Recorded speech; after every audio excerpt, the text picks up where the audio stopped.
Revelation 1390. From the 24th of April 1940. Knowledge of the spiritual is necessary. Conscious work towards completion. The journey on earth requires a certain knowledge of the spiritual, because this stimulates striving, without compelling man to ennoble himself. Being ignorant of this does not exclude man to develop spiritually higher. The being must only have an extraordinary desire for God and must be extraordinarily active in love. Both must lie dormant deep within him, that is, the being in him must already be aware of his origin out of God and without any knowledge of the divine essence, unconsciously connect with God through deepest love and thus cannot be other than good. But this presupposes already a rather high degree of maturity, which is extremely rare with an earthly being.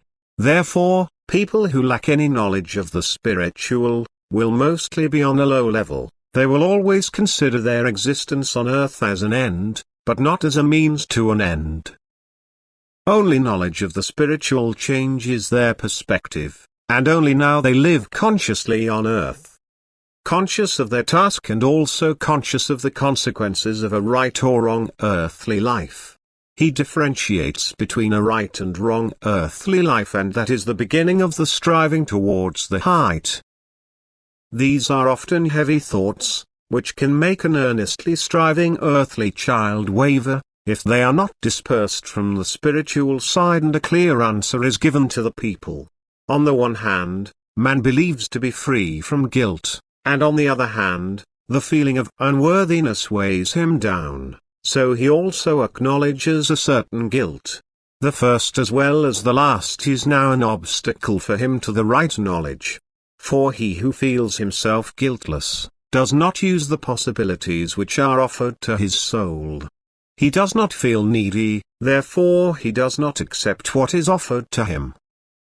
And the feeling of unworthiness again makes him sometimes despondent and timid. He does not dare to desire what is available to him in all abundance. And so those doubts must first be dispelled. The earthly child must certainly recognize his still low spiritual state. However, the spiritual work, which is made clear to him through spiritual teachings, must also take away his own despondency. He must now also make use of the spiritual power and do everything to become worthy of this grace, which is the work of otherworldly spiritual powers for him. If he opens his heart to those teachings which give him information about spiritual work, he immediately feels the power and the help of those beings, and he consciously accepts them. But this power can hardly be supplied to a person standing in fullest ignorance, because he does not open himself, that is, he does not want to receive. Everything divine must be desired, because to give it without it being desired, would judge the being and lead it to a state of maturity, which is not the result of its free will. But in order to desire something, man must have knowledge of it and then be free to ask for it or to spurn it. That is why the concern of all beings on the other side is to initiate the completely ignorant man into everything spiritual, and only then he can consciously work on himself and his perfection. Amen.